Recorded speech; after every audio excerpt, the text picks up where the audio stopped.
အီရန်ကိုဆက်တိုက်ရန်ဆော်ဒီအာရေဗျနဲ့အာရပ်စော်ဘွားများပြည်ထောင်စု UAE တို့ဦးဆောင်တဲ့ပါရှန်ပင်လယ်ကွေ့မဟာမိတ်နိုင်ငံများကသမ္မတဒေါ်နယ်ထရန့်ကိုတိုက်တွန်းထားကြောင်းကိုအမေရိကန်နဲ့အစ္စရေးအရာရှိများကပြောကြားခဲ့ဟု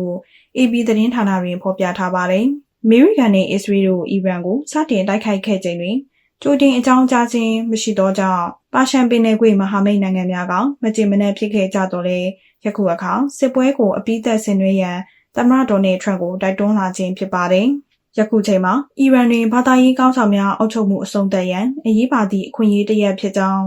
အဆိုပါဒေသတွင်မဟာမိတ်တချို့က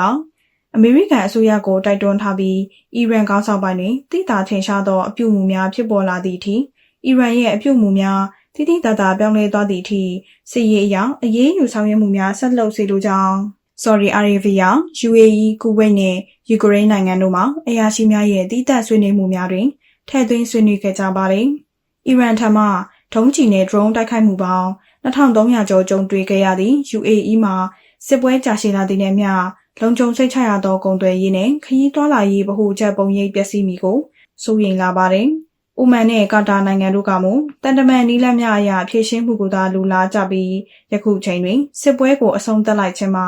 အိန္ဒိချင်းအာရပ်နိုင်ငံများအတွက်လုံခြုံရေးအာမခံချက်ရှိသောကောင်းမွန်သည့်သဘောတူညီချက်ရရှိစေမည်မဟုတ်ကြောင်းဆော်ဒီအာရေဗျကပြောကြားခဲ့ပါတယ်။စစ်ပွဲအပြီးအခြေအနေတွင်အီရန်ရဲ့နျူကလ িয়ার အစီအစဉ်ကိုရပ်တန့်ရန်ဒုံးကျည်စွမ်းရည်များကိုဖျက်ဆီးရန်နဲ့ဟော်မုတ်ရေလက်ကြား Strait of Hormuz ကိုအနာဂတ်တွင်ပိတ်ဆို့ရမရအောင်လှုံ့ဆော်ရန်ဆော်ဒီတို့ကလိုလားနေကြောင်းသိရှိရပါတယ်။